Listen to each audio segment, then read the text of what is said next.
vous pensez à créer une société au Brésil. Mais avant de dépenser quel qu'il soit, avant de remplir le moindre formulaire, regardez cette vidéo jusqu'au bout. Bon, je m'appelle Jur Pontes Vieira, je suis avocat au Brésil. Je travaille déjà il y a presque 20 ans en conseillant les investisseurs étrangers à s'installer au Brésil. Bon, pourquoi le Brésil?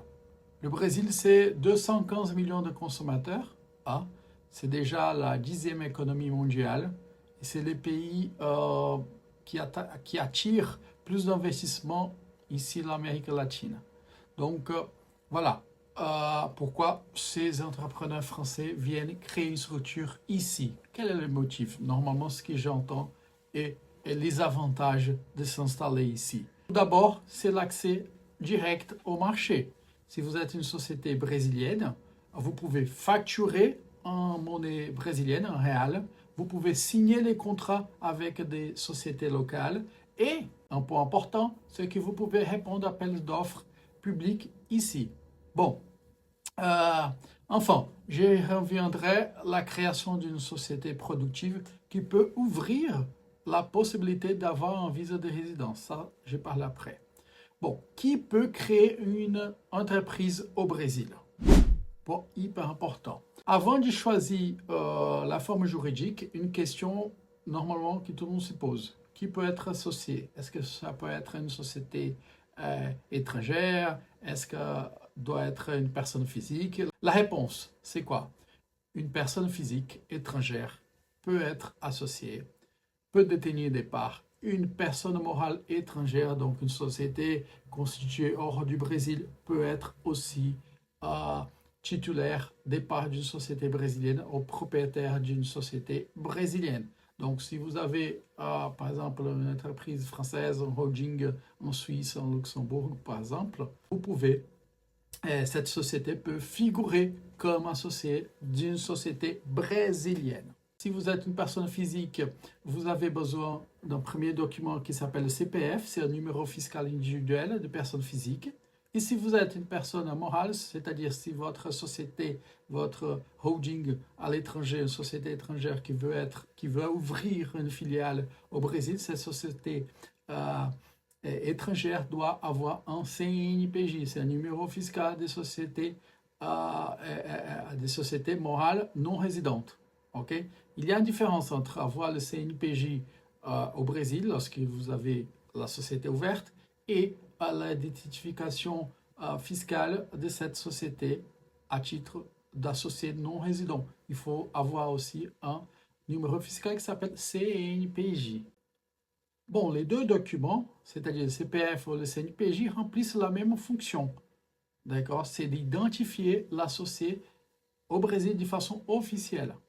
Quelles sont donc les formes juridiques à choisir? Tout d'abord, il y a quelques types de sociétés au Brésil, des formes selon le Code civil, selon des lois spécifiques, mais je vais vous expliquer ici les deux formes les plus utilisées. Donc, la première, c'est une société à responsabilité limitée qui s'appelle LTDA ou Limitada, okay, en portugais. Ça, c'est les types de sociétés les plus utilisés au Brésil. Mais pourquoi? Parce qu'en fait, c'est plus facile d'ouvrir, c'est plus facile de maintenir et c'est plus simple aussi de la fermer, de la clôturer.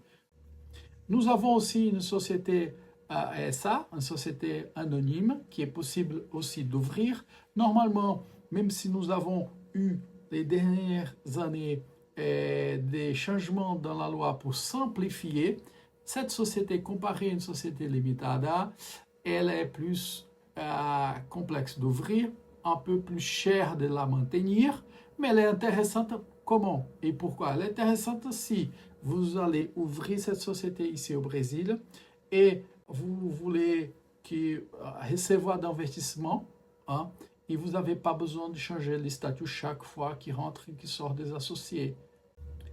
Un point important, vous pouvez être 100% propriétaire d'une société brésilienne, une société limitada. Donc, si vous êtes une personne physique ou vous êtes une personne morale, vous voulez ouvrir une filiale au Brésil, cette filiale peut être détenue 100% par les groupes étrangers, par votre société étrangère. Ok, il n'y a pas besoin de cette question d'avoir un Brésilien, détenteur des parts par une société brésilienne. Non, vous pouvez être associé, donc titulaire de cette société à 100%. Donc, si vous pouvez être associé à 100% d'une société brésilienne, société limitada, par contre, vous devez avoir un représentant légal. C'est-à-dire, le terme c'est représentant légal, mais n'a pas besoin d'être un avocat. C'est une personne qui va représenter vous, associé auprès de l'administration brésilienne, auprès de la justice brésilienne. Ça, c'est une obligation de tout associé, personne physique ou personne morale, à partir du moment qu'ils sont non résidents du Brésil, doit avoir une représentation ici au Brésil. Cette représentation doit être par une personne physique résidente ici au Brésil. Ok? Il ne peut pas être une société, doit être une personne physique, peut être une personne physique étrangère, mais doit être résident au Brésil. Les 3 prérequis indispensables pour ouvrir une société. Avant même de parler des étapes, nous allons discuter après, il y a des éléments nécessaires que vous devez avoir avant d'ouvrir une société ici au Brésil. D'accord? Bon, le premier point, premier réquisition, j'ai déjà parlé, mais je vais renforcer ça, c'est le fait d'avoir un CPF en CNPJ. D'accord? Donc, CNPJ, si vous êtes associé personne morale, CPF, si vous êtes une personne physique. Et ces CPF peuvent être obtenus si vous êtes personne physique à l'étranger ou si vous êtes ici au Brésil, vous pouvez obtenir le CPF. Le CNPJ, la même chose. Vous pouvez faire la démarche pour obtenir ces documents et ces numéros fiscaux ici au Brésil ou si vous êtes à l'étranger. Deuxième réquisition, c'est d'avoir le siège social, une adresse. D'accord? Si vous êtes une société qui rend des services, c'est bien plus facile d'obtenir une adresse, même une adresse fiscale. D'accord? Il existe des sociétés qui rendent ce type de service si vous n'avez pas besoin d'une place physique pour commencer l'opération ici au Brésil. D'accord? Et le troisième prérequis, c'est d'avoir un administrateur ici au Brésil. La société doit avoir un administrateur. Vous pouvez quand même être un administrateur si vous êtes non résident, mais de toute façon, cet administrateur non résident doit être fait représenter par une personne au Brésil résidente. Et le plus problématique dans ces cas, c'est que cette personne va être responsable devant vous et devant l'administration brésilienne pendant toute sa fonction et 3 ans après votre sortie comme administrateur. Donc, c'est vraiment une responsabilité lourde. Et l'associé non résident doit avoir une représentation, doit avoir un représentant. Si c'est, peu importe si c'est l'associé, le propriétaire de la société, personne morale ou personne physique, vous avez besoin d'une personne physique qui va être votre représentant ici au Brésil. Les étapes. Bon, les étapes de création. Maintenant que les prérequis sont clairs, voici les étapes que vous devez suivre pour faire l'ouverture de votre société. Bon, étape 1, on a bien parlé, avoir le CPF au CNPJ, d'accord? Donc, c'est une démarche qu'il faut penser au préalable. Le CPF, si vous êtes ici au Brésil, c'est plus rapide d'obtenir, mais si vous êtes à l'étranger, c'est quelque chose qu'il faut penser au moins 30 jours au préalable. OK? Suite que vous avez le CPF au CNPJ, selon les types d'associés, vous devez passer la rédaction du statut. Vous allez, qu'est-ce que sont les éléments nécessaires du statut? C'est le siège, la représentation légale, l'administrateur, le capital social. C'est important de prendre en compte que normalement le capital social, la loi ne parle pas, loi brésilienne ne parle pas minimum requis. Donc, vous pouvez mettre comme capital social les besoins que vous allez avoir au début, au moins au début, dans votre opération ici au Brésil. Donc, après que vous avez préparé les statuts, il faut les déposer. Où on dépose?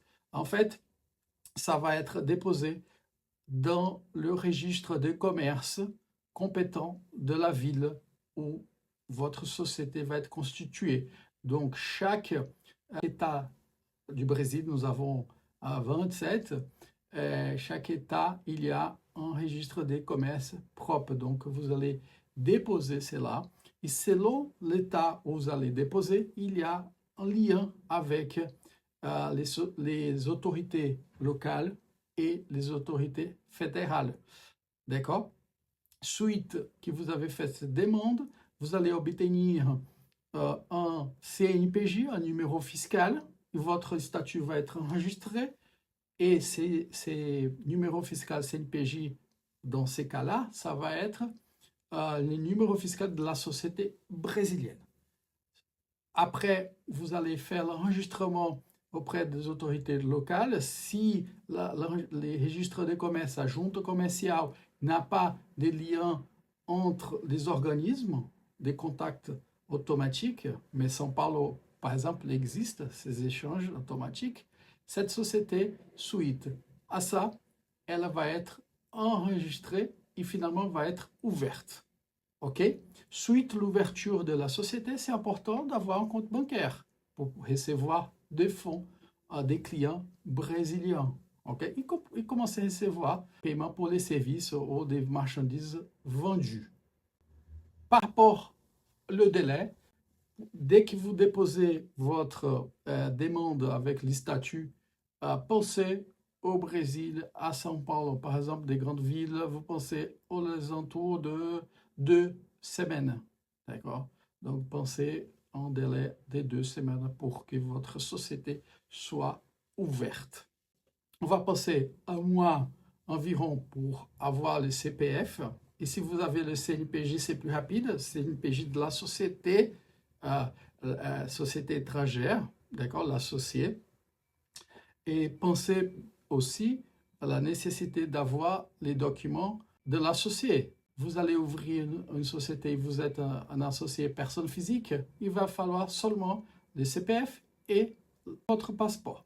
Si vous êtes une société, l'associé société, vous allez avoir la nécessité, et donc les statuts de cette société, il va falloir les traduire ici au Brésil.